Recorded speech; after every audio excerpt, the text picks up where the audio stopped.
As I begin this recording, a friendly reminder to please keep your audio and video disabled. Nothing that you put in the chat box will appear in the recording.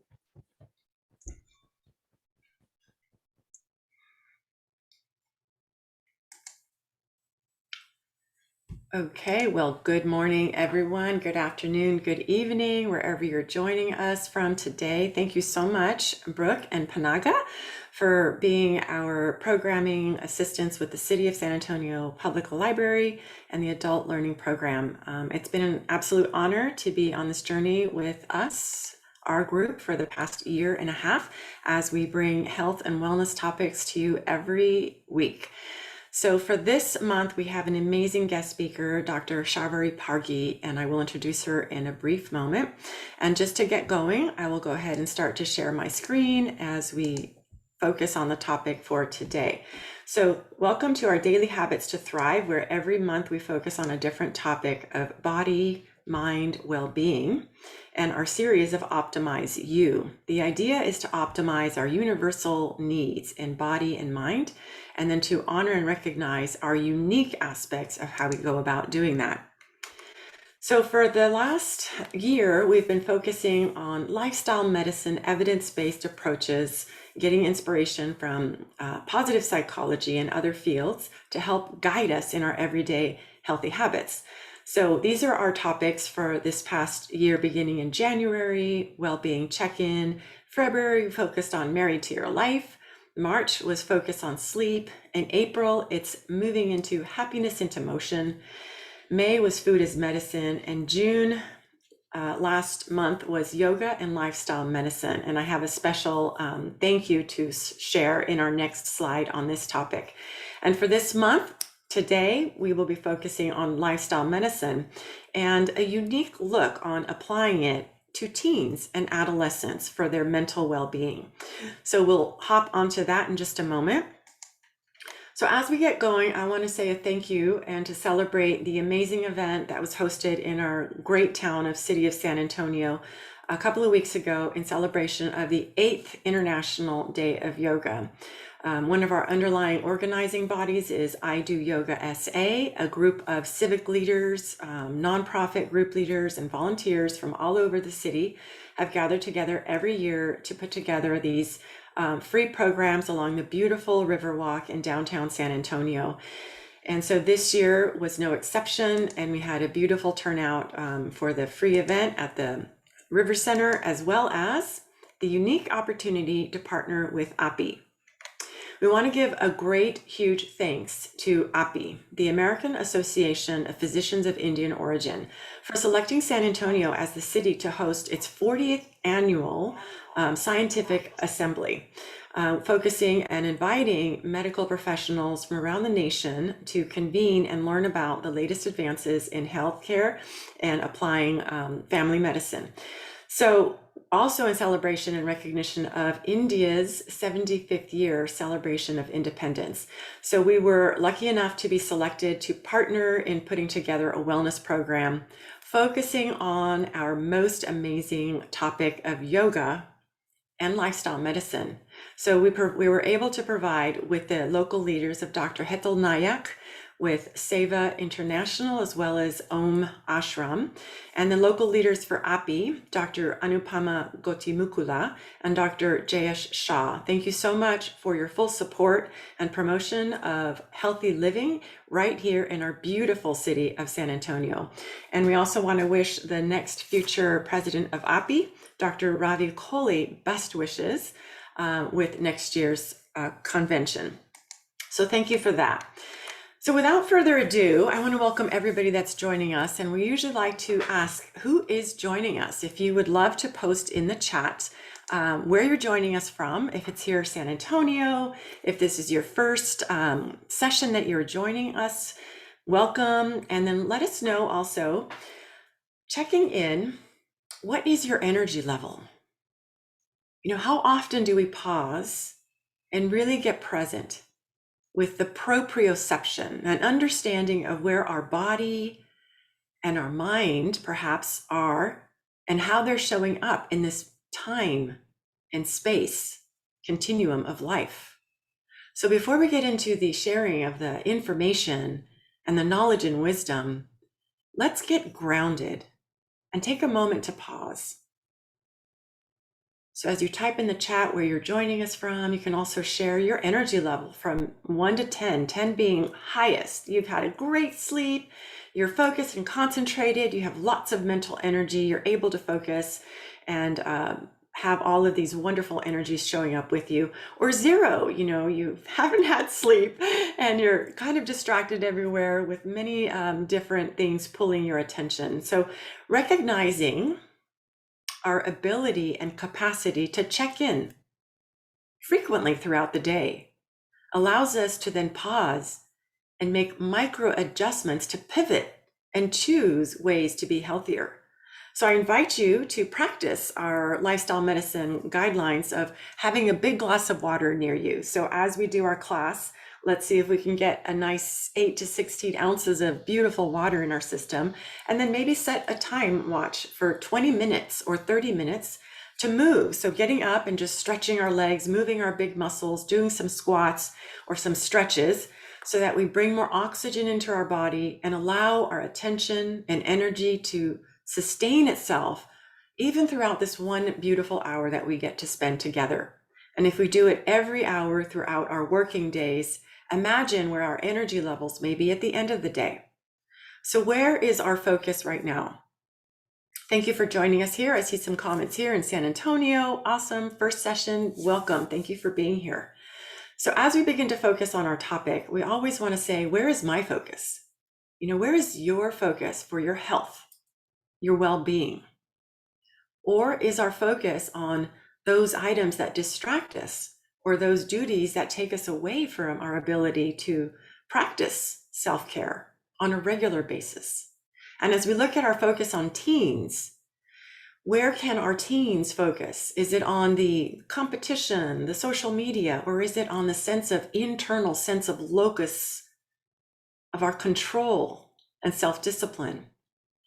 So are we looking at what's wrong with us or what's our potential to be tapped into and to utilize and tap into our strengths? Every day, every hour, we have an opportunity to pause and pivot. And in this way, we begin to focus and orient towards our vision, our wellness vision. Having that in mind every day allows us to then choose our choices more wisely every time we have an opportunity to remember to remember. So in this orientation, we want to now turn our attention to focusing on you, making sure that you're jotting down these questions. Where is your focus? What is your wellness vision? And what would you like to learn most from today's topic? We, of course, encourage you to post your questions in the chat, and we will we'll leave about 10 minutes in the end to address some of those questions. Thank you so much. And so as we begin each new topic, we want to go back to this concept of the hero's journey, the concept from Joseph Campbell, and our call to adventure in this new journey into well-being. Where are we in our journey? What are our adventures that we are facing? And what challenges do we have the courage to step into and explore? New avenues, new pathways for whole person well-being. And that, my friends, has been our focus. So thank you for joining in and posting in the chat different levels of energy. So appreciate those comments. Thank you for being here. And so as we're going to focus on the lifestyle medicine 6 pillars of health, Dr. Pargi will go into those details in a moment. And for your particular notes, maybe consider what are your current practices in each of the areas in which will be presented, and then consider what may be some of your ideal goals in each of these strong pillars of health. These serve as the foundation of health and well-being.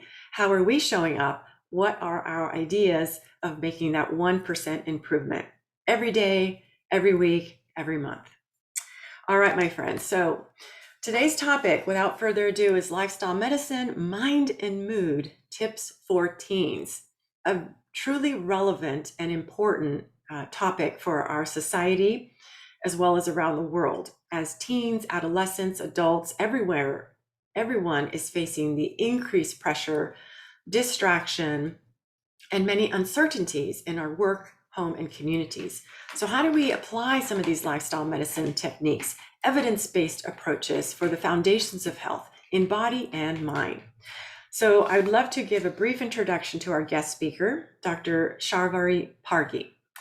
Dr. Parghi has been in San Antonio since 2006, and she's been practicing pediatrics and internal medicine. Originally from St. Louis, Missouri, she completed both her undergraduate and medical school at the University of Missouri Columbia. And her combined internal medicine and pediatrics residency at Baylor College of Medicine in Houston. Sorry, guys, I can't do two things at once. Here we go. Dr. Parghi, she enjoys all aspects of medicine, and she's practiced in many settings, including hospital setting, emergency rooms, and clinic settings. And Dr. Parghi is a community leader. I have had the great pleasure of seeing her in many roles, including when she served as president of TIPS, the Texas Indo-Physician Society of San Antonio, as well as serving as president of the San Antonio Pediatric Society.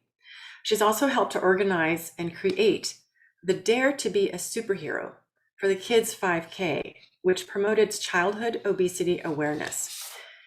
And in 2020, Dr. Parghi became board certified in lifestyle medicine, the American College of Lifestyle Medicine. So now Dr. Parghi, in her free time, enjoys to spend her time with her 4 girls. And when she's not working, she loves to enjoy things like running and yoga and cooking, all the wonderful things we love to include in our healthcare habits, right?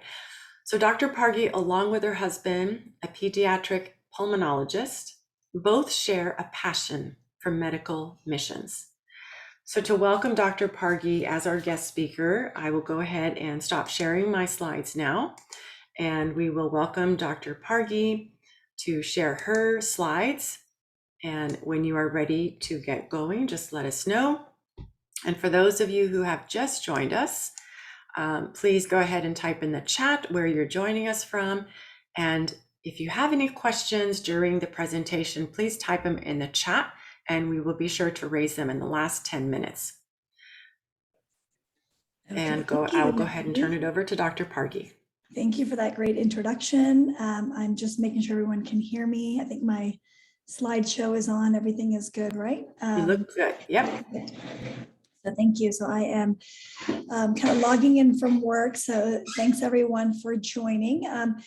Thank you for that introduction. So it is true, I think I loved everything in medicine, so I couldn't decide. So I picked both boards. And I think one of the things on my journey to lifestyle medicine is a lot of it in the healthcare system. And as we know, we live in, a lot of it is treatment of disease. And a lot of it is, we've come so far with advances in technology to really, treat all kinds of, difficult conditions, cancers. And so while we are making all of these great advances, we have really gone straight away from the fundamental goal of promoting health. And that is what kind of lifestyle medicine is. And I think one of the things, I'm going to go to the next slide, let me see here. What what is lifestyle medicine? And so people often will say, is that like where you're supplementing with hormones, or is that where you're doing acupuncture? And honestly, what I tell people and patients is that it's really just the practice of medicine, but we're armed with the knowledge of how the root causes of diet and physical activity and all these things that we know, and all of us can do, really truly do impact health and disease. And so one of the things that I like to do is oftentimes I think patients and people feel very, helpless when they have certain conditions, or they have really, their genetics are strongly of diabetes or high blood pressure. And so I think lifestyle medicine is a beautiful way to empower patients to take their health into their own hands. And I think it's very exciting. And I encourage as many people to take that and helping people become empowered. And so with that, just as Maggie stated, there are 6 pillars. And I want to quickly go into that, go into the pillars, and then kind of see, each one of those, how we address those. Now, a lot of this has been done in adults, And being an internist, we see that. And so we're discussing a lot of, most of the patients we see, there's a prescription for exercise more, eat better. But, where do you go beyond that? How do you do that? What's the obstacle in the way? And what does that look like? So, that's starting to be done in the adult realm, but really where is untouched and we really need to is with kids. And so we are now, seeing this, and I'm going to go ahead and start with my next slide. So we know that in the adult world, lots of people, poor diet is linked as a leading cause of death and disability. Our top related killers are all lifestyle causes. So the top causes of death are completely lifestyle mediated causes that you can change. And then more than half the US adults have one of these chronic conditions. So these are the 6 pillars, so it's nutrition, plant-based diet, sleep, exercise, physical activity, reducing risky substances, stress management, and social connections. These are the easy, tried and true, simple, lifestyle pillars that we try to stress and address with all of our patients. So like I was mentioning with kids, I'm seeing this, and over the last 10 years, it's crazy to see the epidemic of childhood obesity, how many more kids we are seeing in clinic with fatty liver, with pre-diabetes, with hypertension. And it really becomes difficult because pediatricians, these are traditionally adult diseases that pediatricians are having to manage without getting a lot of training and getting a lot of information on how do we really support these families to make drastic changes in lifestyle. And so this is where it goes so much beyond just the clinic visit, but really kind of bringing this message to mainstream. Again, this is, these are all the things that we're seeing. I see patients all the time with obesity-related sleep apnea. It worsens their asthma, high blood pressure, polycystic, ovarian syndrome, and as a Surgeon General, stated several months ago that we have an epidemic of actually adolescent anxiety and depression. So it's definitely something that's forefront on the table and we have to do something about. So, and then just along with that 50% of all lifetime mental illnesses develop by age 14. So that tells us that these early interactions in elementary and middle school are crucial to really helping kids give them the tools and empowering and educating themselves on how, they can change their lifestyle to help even things like their anxiety and depression and mood. So now that we know that, many of you probably already knew this, right? But the big question is, okay, if we know all this and we know how important it is, how do we connect with the teens? What do we do? So one of the things we have to address, it can't be like an adult who maybe, their goal is to get off diabetes medicines. Their goal may be, I want to be able to walk, play with my kids or do whatever. Teens don't have these same goals. So we have to make sure the goals, how we equate their health is to things that resonate with them. So theirs is what? Friends. Social structure and peers are just probably one of the largest things that are in a teen's life. And so really explaining to them and showing that all of these things can help them feel in a better place, that where it improves friendship, self-esteem, self-confidence, and even their skin. Another thing, that they'll have more energy, more creativity, more, just being happier. And then that actually goes along with, I tell them they can do better in school. They'll have more focus. They'll be able to do better on exams, stay organized. And then, just even having an overall improved body image. So those are the ways, and then academic success, athletic performance, all of these are things that resonate with teens. And this is where, we have to really stop back and do some motivational interviewing. And you're asking them, okay, what is important to you? What makes you happy? And what do you find purpose in? And this is where, as we know, it can be tricky, whether as a parent or as an educator or as a clinician, we have our own goals for them. And so unless it really is their own goal, there's no way we can have them succeed unless we really stick to what their goal is. So this is the main thing, and these are the things that I would love to help encourage and empower all of you to help bring to the table, whether it's in your own kids, whether it's in your community, whether it's in education or practice, finding ways to help these 6 pillars in whatever you see. So we're going to go a little bit briefly into this. So the biggest one, and I could literally spend hours and hours talking about this, which is my soapbox, which is diet. So teen nutrition and diet. And I will tell you, it's really tough to compete with marketing, with fast food, with just the way we live in a heavy carb, heavy, high fat fast food society. Everyone's on the go. And I think there's just not enough, education about what our full plate should look like. Actually, let me see what I'm trying to remember what I don't think in one of the lectures I have for the teens, I put up the pyramid, right? The old pyramid that we used to always hear about, and the pyramid that has lots of carbs and grains, and it moves up. And we really realize that we need to shift away from that.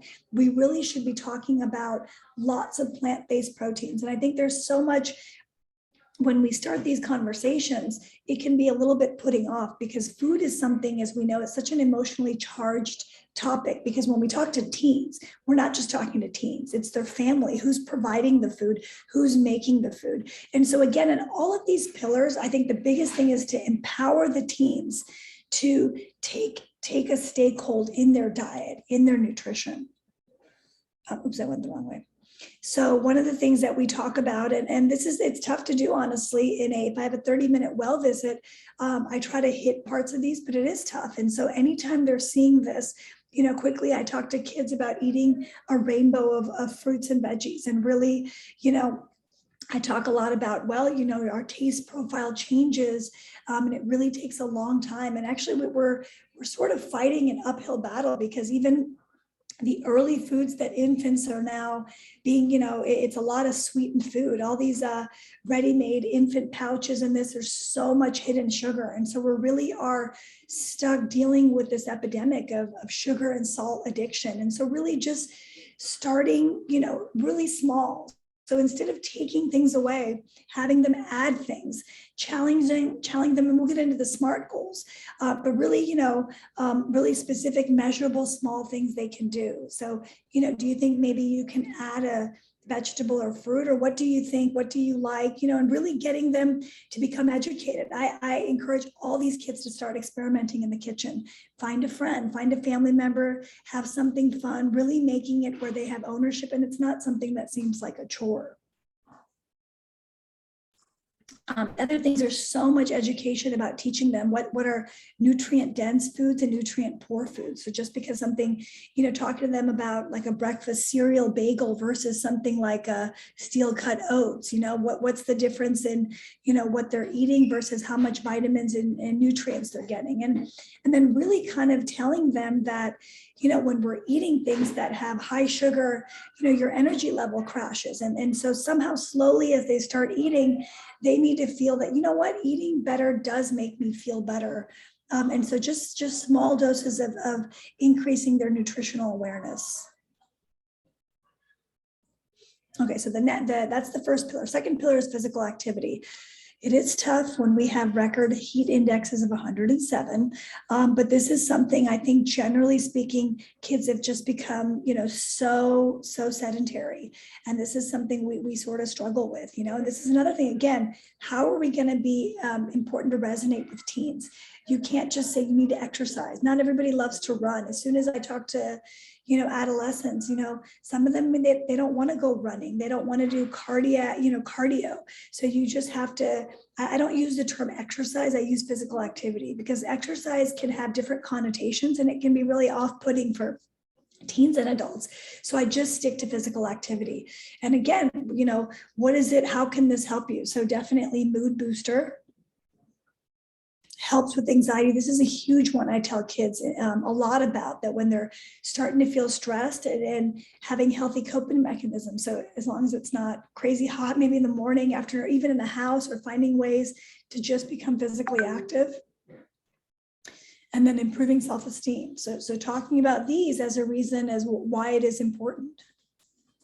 making it fun. So now you have to stress the importance and then how you can make it fun. So there's so many ways. Like I said, it doesn't have to be, kind of regimented. There's online fun things. There's fun line dances, with pets, with friends, having fun songs, all kinds of things. And then finding, if they keep up with their physical activity, maybe finding a fun way of rewarding them, which hopefully it's not always some kind of, sweetened treat or something. So that's kind of the physical activity aspect. This is another thing when we give them specific tips. I like to tell them, this is for both kids, and you can't just say start exercising 30, 60 minutes, because that, for busy teens, they don't have that time. So I just say, you know what, can you give me 5-10 minutes? Can you find 10 minutes in your day and really like have them help you come up with it. It's not like we're prescribing what they do. What do you enjoy doing? So I'm like, well, I like swimming, or I like, certain things. Well, is there a way you could maybe put in 5-10 minutes? Because I often tell them the biggest limiting step is just starting. So as soon as they get their tennis shoes on and they can join for a walk or do something, then it's more likely they'll stick with it. And so really, have them help you come up with their goals. And I start real small. So like, 1-2 days a week, same thing with the food. So small, achievable goals. And then just increasing their physical activity. So this is, after you've been working on it, have you tried different types of physical activity? Did you enjoy it? How are things going? So when we give them these goals, equally important is that follow-up. So we can't just let them off and hope they, wish for the best. So really say, hey, how did that go for you? What'd you do? Did you notice anything? So the more they're able to connect what they did and how they feel, or the positive effects, the more likely they're going to continue that. So really continue, like, hey, how was that 10 minutes? Was that hard to do? Did you feel like you could go longer? Can you note it all? Did you feel calm? And so really having them, because teens, it's tough for them to really introspect and really reflect on what this impact does. Often, even adults have difficulty with that, but these are all the steps of really empowering them in making their, actually making their specific goal and kind of holding them to it. Also ask them, who's going to hold you to it besides, yourself? Is there another friend, adult that can join you or hold you to this? Okay, so the next one is a huge one. So stress and anxiety. So this is, most teens will readily admit that they're stressed and anxious. And this is one that's tough. And this is one that really takes a lot of work. And this is where lots of different avenues can incorporate this. So teaching them, stress resiliency techniques, asking them, what have you done so far? What do you do for stress? And a lot of them don't even think about it. They're watching TV, they're on their phone, they're on social media, they're eating, and really challenging them, does that work for you? Does it really help your stress? How do you end up feeling afterwards? Asking them what they use.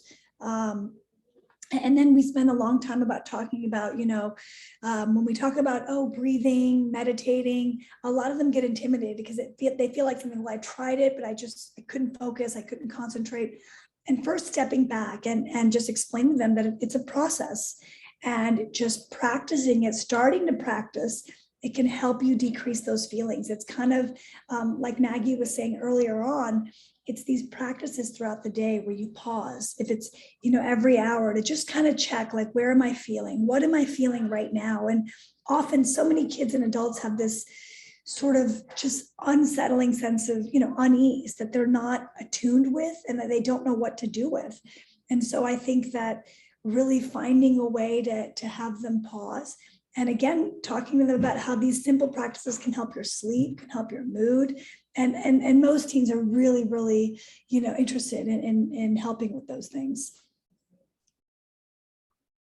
So, and along, not only with that, improve learning, improve memory, and improving focus. So all of these, and if you'll notice, all of these pillars kind of have the same benefits. They all, once you're eating well, you're moving, you're working on how your outlook is, you're going to help your attention, focus, and learning, no matter what you do.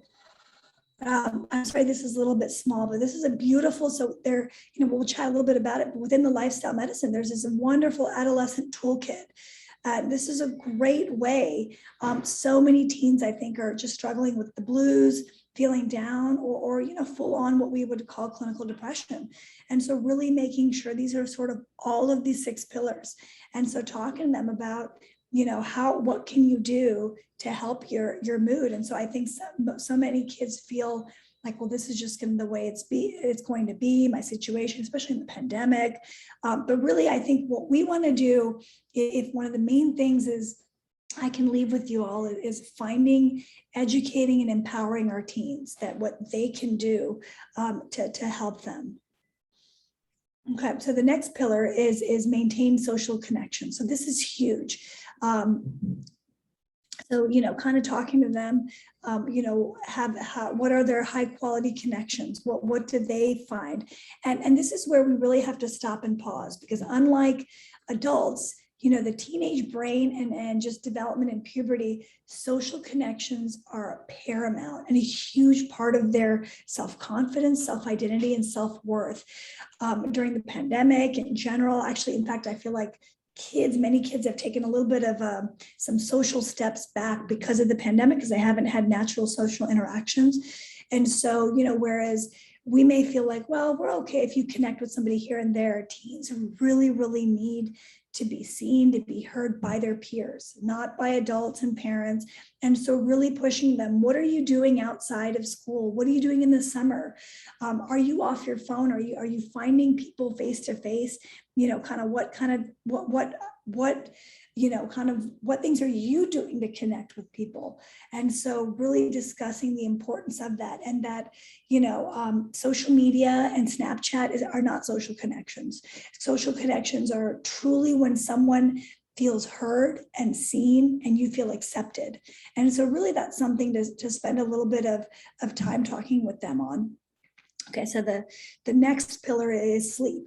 And so this is, of course, these are huge, right? Especially in teens. So we all know, actually, due to puberty and the way the growth hormone and their, estrogen, testosterone, their natural circadian rhythm, this is why they're night owls. They're naturally night owls. So it's actually been shown in their brain chemistry that they really can't fall asleep before 10:30. So, but how do you emphasize that they're getting enough of their sleep?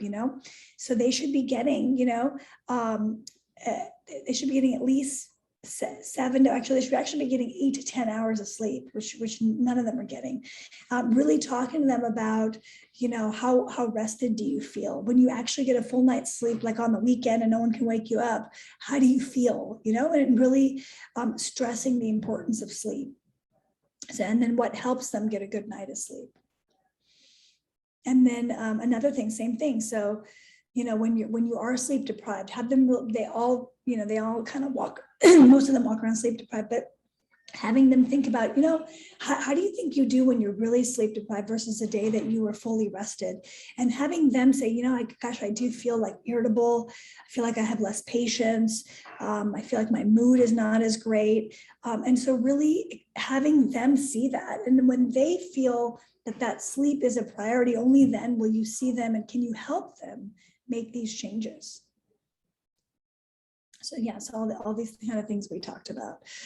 This is a wonderful kind of handout, which is nice and colorful and resonates with teens. So this is a huge one that the phones are huge. And so really talking to them, and I'm sure a lot of them are always attacked about their phones, but finding ways to really have them look at, what do you think your relationship with your phone is? Several studies have looked at how teens, whether they feel like there's a problem with their phone use, how many of them want to cut back or wish they could be off their phone. I mean, the stat of like how many teens, what percent of teens check their phone hourly, it's like 75%, which is, I mean, it's crazy, right? Actually, in fact, who knows, as adults, we probably do too, right? So I think there's definitely room to discuss, that relationship and what's a good, healthy way, and is it interfering with your sleep? And so a lot of it, we have discussions on the blue light, stimulating them. Really, I talk to parents, and sometimes this isn't as practical or ideal, but ideally the phone should be charged outside of their room. But a lot of them, they need their phone, they're doing things, or maybe charge it out, on the other side of the room. So they have to walk up and look at it. What are things that they can do to help them, wind down and get to sleep? And so really discussing that and finding helping them come up with solutions of how they think they could improve their own sleep regimen. Okay, and then the last one is avoiding risky substances. So we also have seen a huge rise in teen substance use. So, marijuana is a huge one. It's so prevalent. And one of the things that it is tough, there's so much information where it's being used medicinally, it's being used for epilepsy, so many conditions, cancer. But I think one of the things we need to realize is that this is not the same marijuana of 1980. It's actually, it's not, a lot of them is not regulated. It's actually quite strong. And one of the things, that we have to keep explaining, actually, I forgot exactly what's on this slide, but I wanted to first say is that the biggest thing that we have to change our framework when we address this is we can't just say, don't do drugs, don't smoke. You have to educate them. You have to teach them about the developing brain. You have to teach them the potential for addiction, and giving them actual stats. And so there's lots of stats showing that, kids that experiment early on with marijuana have an increased chance of continuing to use it. And there's studies showing decreased IQ points, decrease a 1 whole point of a grade point average, discussing risky use with alcohol, and then really getting into brain chemistry. And, talking to them, I talk to them all the time about how their frontal lobe is not fully developed till they're 25.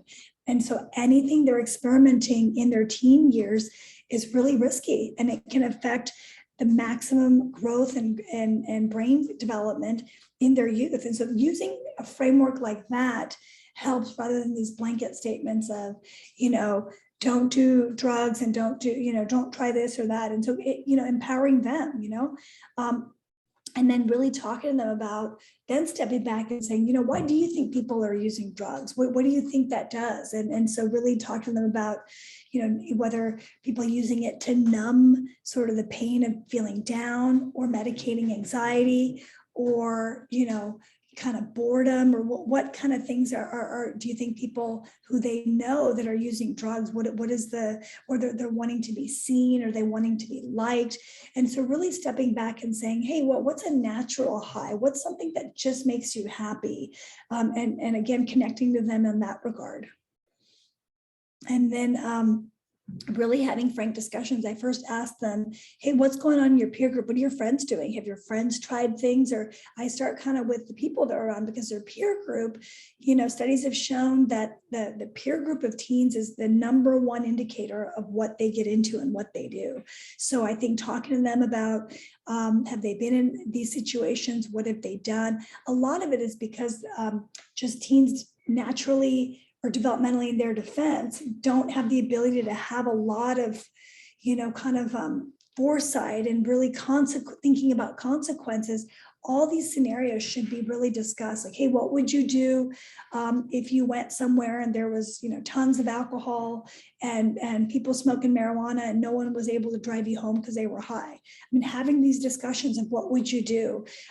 Let's say you didn't have a phone, how would you get? So lots of these things that need to be played out for them. And this is really how this risky substance, pillar has to be best addressed. With adults, it's different, right? Because it's a fully developed frontal lobe for the most part, and you're really empowering them, and they have this knowledge. But for teens, it's different. And so really then there's lots of people and teens I've talked to that have tried to help friends that are in tough situations. So, applauding teens when they do make good choices, and really recognizing with them that it is tough. It's tough to navigate, and it's a way different environment than it was even 10, 15 years ago. I didn't even talk about vaping, and so that was a huge thing. It still is. I think there was a stat that something like 60% of high school seniors have vaped. And so, all of these, it's risk-taking behavior. And so all of this, we're fighting all this marketing from the, tobacco, vaping, food industry. And so it is tough, and we're so bombarded with instant education. Anything you need, you can Google it. And so it is tough to stay educated and empowered when you have so many sources, and really talking to teens, and really that they should know that, your source, who you go to for information, should really be a trusted, adult or a respectable, reputable source.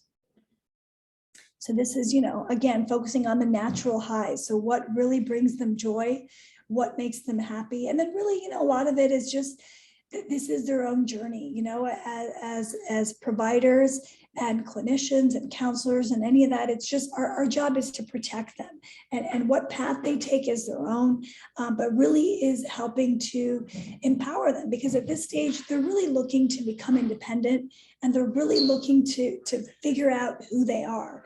And so, I think lifestyle medicine is a huge, is a beautiful way to have their developing selves incorporate these such essential pillars for lifelong and lifelong habits that they can have.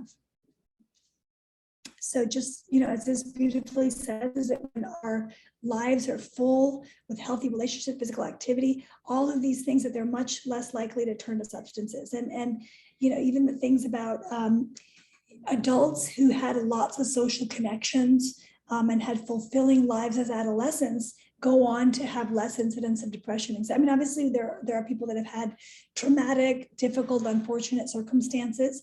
So I wouldn't make a blanket statement, but in general, the more connected, the more things that you are vested in your health, the more likely it's understandable that you would have better, outcomes.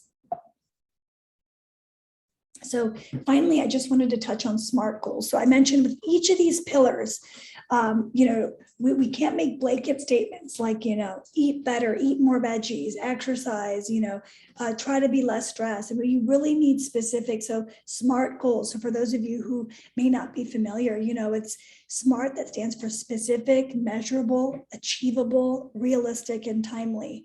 And so these are all the goals that we try to have for them. So for example, like I talked about with food, we would sit with a patient and say, okay, do you think maybe you could try to add a serving of vegetable and fruit to your lunch 2 days a week?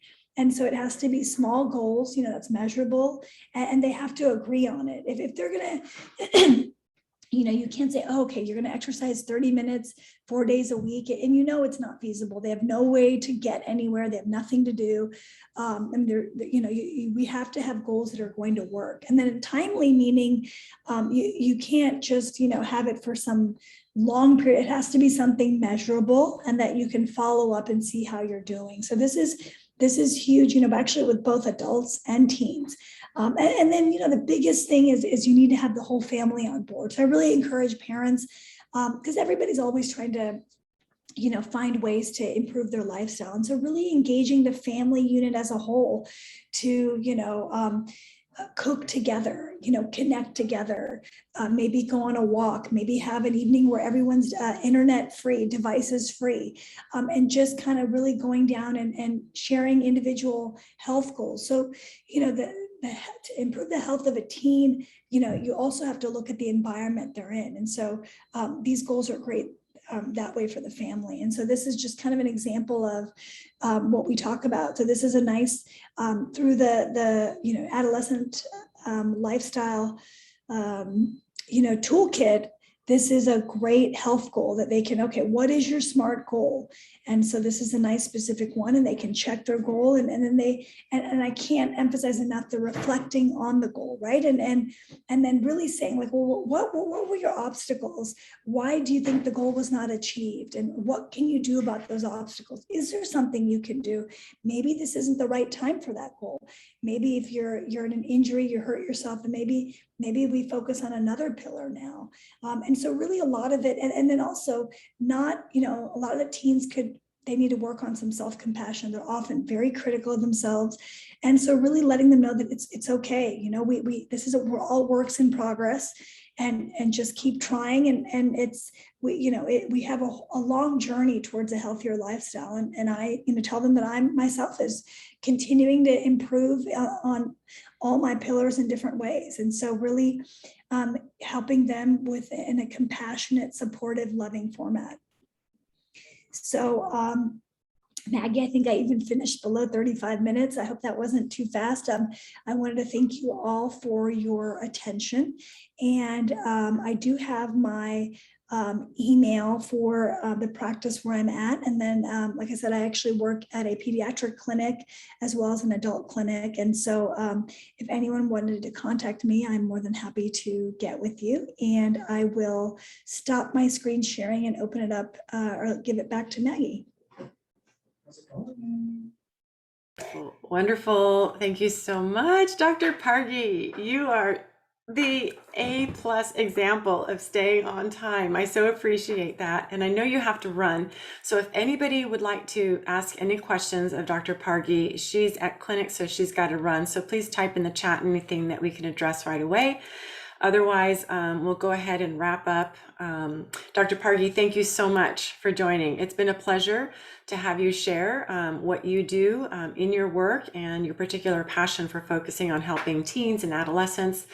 And for anybody that's watching now or a recording and you have an interest in perhaps participating in a future workshop focusing on empowering teens and adolescents for mind-body well-being, please reach out to Dr. Pargi as she's considering putting together a wellness program such as this.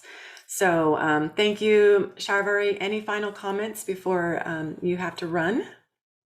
No, thank you, Maggie. Thank you so much for what you do. I think it is wonderful. I think this is it is so what's needed. It's tough to do. It's easy, yet it's not. I think we just live in such chaos. Like even now, I got to be honest, I was like so stressed. How am I going to manage this? And I'm off to clinic. But I think it's so needed. And the more people that listen and the more we spread the word and just, being compassionate and kind to one another and pausing and realizing so much of it comes back to what we do and how we treat our body. I think that's the key. And I think, yes, I thank you for mentioning that. I would love to. I am toying with the idea of having a teen workshop or doing something where just kind of going through these sorts of things. I would love to be able to do that. And so if there is an interest in doing that, I would love to hear about it. And I still need to look into where and how and all the details. But thank you so much. Sounds perfect. Thanks so much, Dr. Pargi. Thank you for joining us. Okay, so let me wrap up the final shares as we look at some of the toolkits discussed today. So as we mentioned, the group American College of Lifestyle Medicine and their member interest group focusing on teenagers and adolescents have put together this lifestyle medicine toolkit. So the pediatric and adolescent member interest group has this available for any of the ACLM members. So if this is an area that you work in or are motivated to work within our community, please reach out. We'd love to give you more information on how to get this toolkit to share with your community and also to join with Dr. Pargi's future sessions. So this is just information on all of the evidence-based tools that are in this toolkit, along with PowerPoints and a 10-week program and a teen lifestyle medicine activity book. So if you'd like to get these, I encourage you to please become a member of ACLM. I am not sharing that for any of I have no affiliation with ACLM other than I am a member. So if anybody would like to get more information, I will share that information for ACLM in just a moment. So thank you to Dr. Pargi for joining us today for our focus on lifestyle medicine applications, tips, and for mind and mood for teens. For additional information, as we mentioned during this presentation, you can go to idoyogasa.org for our local programming with yoga, meditation, and other healthy programs, as well as our annual program for the International Day of Yoga in June of every year. And also the API convention, next year's convention will be, I think, in Pittsburgh. So please follow that if you would like to get involved. And for additional information on the ACLM Adolescent Mental Wellbeing Toolkit, please go to lifestylemedicine.org for more information with ACLM. So how did you guys do? Who finished their water? So if you want to show us your water, or if you took any notes, what are your biggest takeaways from today? You can post it in the chat. You can write it into your wellness journal. We encourage everyone to have a wellness journal and just bring it every time you join us for some tips on your adventures into health and well-being. Consider what inspired you the most, and what is the one small action that you can take today in the direction and in alignment of your wellness vision. So with that, my friends, I see no more questions in the chat.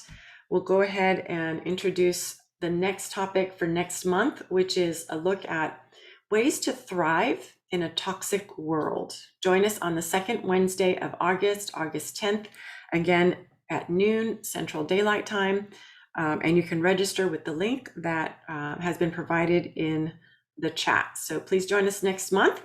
And with that, thank you, Dr. Sharvari Pargi and the presentation team, Brooke and Panaga. To reach out to me, please join me on social media or send me an email or follow me on my website, ecomlife.com. And with that, I'll go ahead and turn it off and conclude my session. And so, Brooke, I will turn it over to you. Thanks, everybody, for joining in.